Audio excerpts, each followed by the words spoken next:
Hi, my name is Caroline Poland, and I'm the founder and CEO of Poland and Associates Consulting. Today, I wanted to talk a little bit about what happens in our bodies and our nervous systems when we start to experience a threat.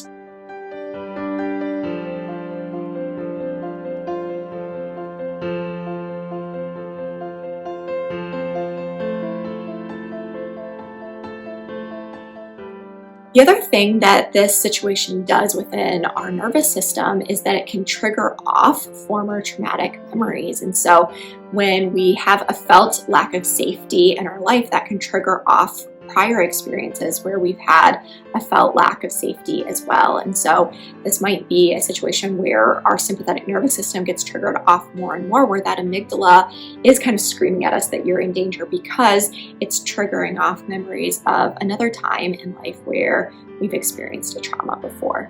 The great thing about knowing what's going on in our body and understanding even just kind of the basic 101 level of the nervous system and sympathetic and parasympathetic nervous system is that we can now do something about it. We aren't just a victim to our nervous system, but we can begin to regulate our nervous system and work with our nervous system so that physiologically we can get our body on board with what we're doing. I've talked in other videos about maintaining healthy thought patterns and using sensory grounding, and these things are all helpful for helping to regulate and stay in parasympathetic nervous system, but also it is much easier to have healthy thought patterns when we're thinking from our prefrontal cortex instead of responding and reacting out of our amygdala. So working with our nervous system can really benefit us in a number of areas of life, not just with things that are traumatic or things that are perceived as a threat, but really working on our nervous system and understanding what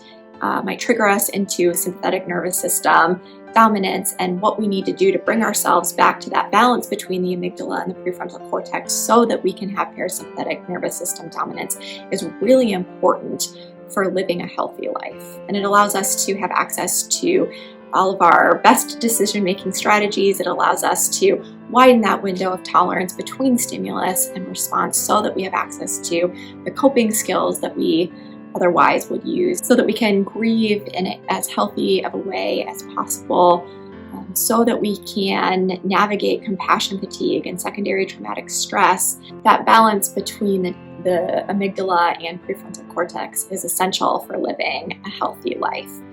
Eric Gentry says that we need to be able to learn to face threats in a relaxed body. We need to learn to face our threats not from our sympathetic nervous system, but from our parasympathetic nervous system.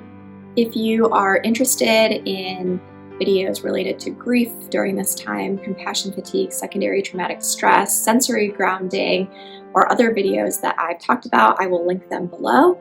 And you can find me on Facebook and Instagram at Poland and Associates Consulting. Continue to check back on this channel for other videos on mental health and wellness during this time.